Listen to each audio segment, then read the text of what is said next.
In this video, I'll be taking basic stock photos and turning them into epic scenes using Photoshop.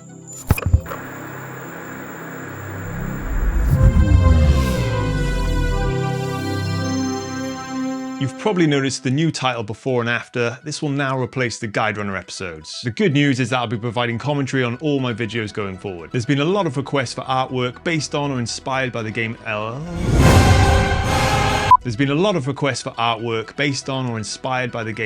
Ring. The game looks awesome, but the truth is, I'm pretty garbage when it comes to brutally hard games. You lose! Be sure to stick around as I'll be revealing this week's one to watch later in the video. Enough talking.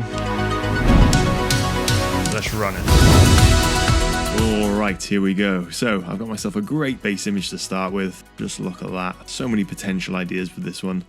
But as mentioned, we're going to go for a kind of Elden Ring inspired piece with some kind of glowy tree. We're going portrait for this one. I prefer working landscape when possible. I love those wide epic vistas, but more often than not, it makes sense to go portrait when you consider things like social media and prints. First thing I'm going to do is remove the background sky and mountain, which I've pre-prepared with a mask. We don't need to bore ourselves watching me cut that out.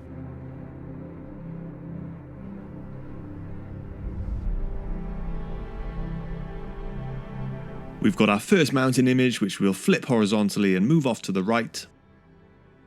And another, which we'll put over here. And now we need to blend these two together. So I've lowered the opacity of the one on top, and I'm just looking for a spot where some of the natural edges line up slightly. I can then use an exposure and hue saturation adjustment layer to match the colors to the other mountains, and then simply mask away any unwanted parts.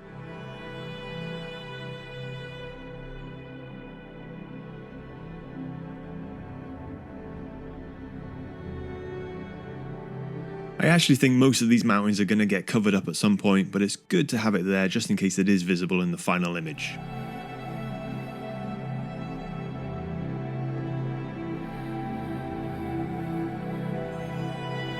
Let's paint in a little bit of light haze down here. And the sun is quite low in the sky, so we want to add a bit of warmth to our grassy hills, like so. Now I think we need to create a bit of separation between the foreground and background hills, so I've prepared another mask and I'm just going to use a soft round brush to paint in a bit of mist.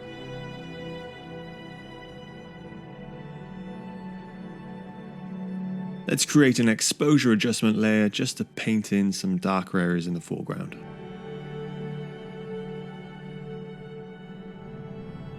I've got a 3D rock asset which I'm going to pop down in the bottom left. It might be unnecessary, but I think it'll be good for the composition in the long run. We'll see. Just give it some shadow. Change the hue. Brightness and contrast. And some color balance. Let's add a bigger tree off to the left. There's a lot of these weird miniature looking trees which are kind of confusing for the scale, so I'll probably get rid of those at some point. Let's take a quick break to hear from today's sponsor, Envato Elements.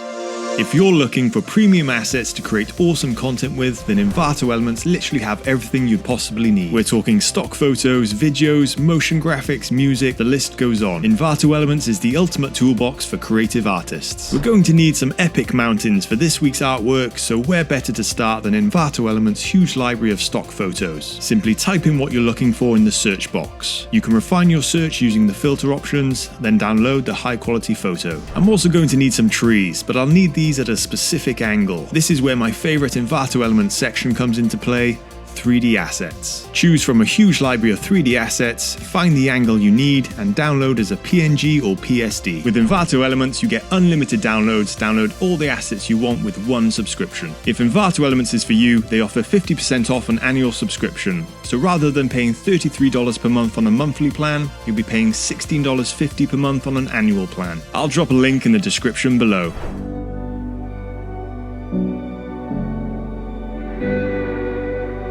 Okay, clouds. We need some clouds. Make those a bit bigger. Mask away the bottom.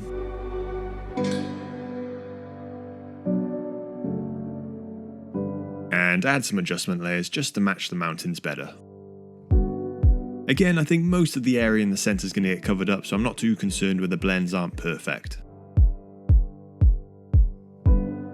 Time for some big old trees, which I've cut out already. I'm going to move those into position and then just use the warp tool to lengthen the bottom so they disappear behind the hills.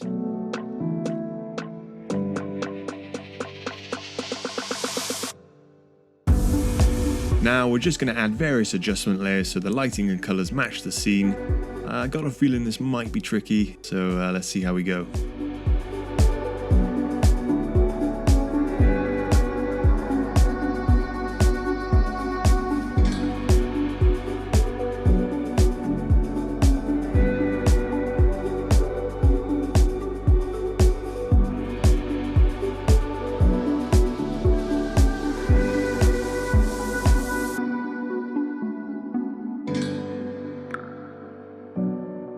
I think that looks fairly decent for now.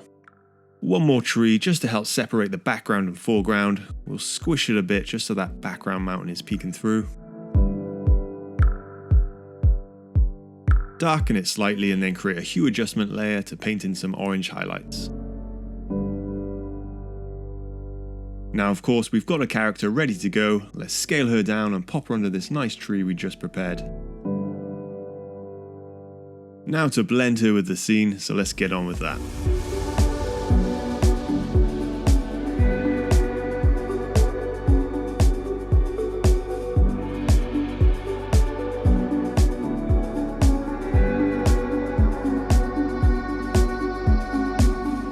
Just going to use this awesome grass brush made by Jeremy Fensky or Fensk to cut out the bottom edge of her cloak. I use a lot of his brushes, defo worth checking out. I'm pretty sure they're still free, just Google Jeremy Fensk brushes.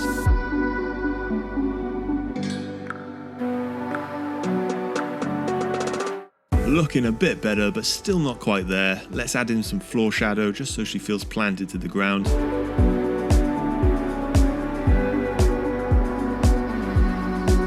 And we'll add a few shadows to these trees while I'm at it, even though I'm probably getting rid of them.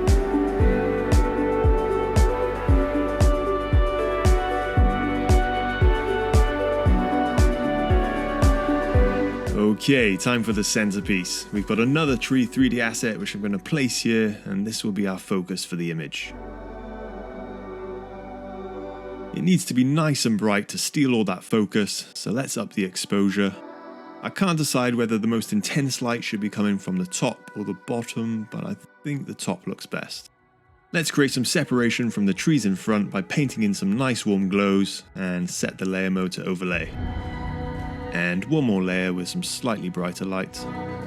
Okay, I think we need some more highlights on top of those trees in front, so let's create a hue and saturation layer, set it to white, and then shift those underlying layer sliders until just the brightest areas are filled in, and then paint the areas you want to highlight. This idea came to me late, but I think a sun flare could be a nice addition to the center tree, just to really pull all the focus there. Just messing with the angle a bit, but I think that's looking pretty nice.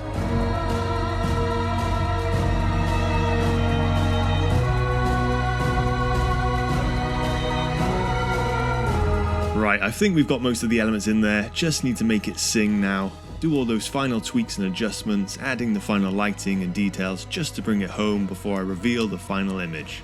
So let's get on with that.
And here's what we end up with. 5 hours on this one. I moved a few trees around and beefed up the mountains a bit. I think we've ended up with quite an interesting aesthetic. The large trees in particular have quite a painterly look to them, which is kind of cool. Definitely getting some Tolkien vibes. This week's one to watch is digital artist Crafting Visuals.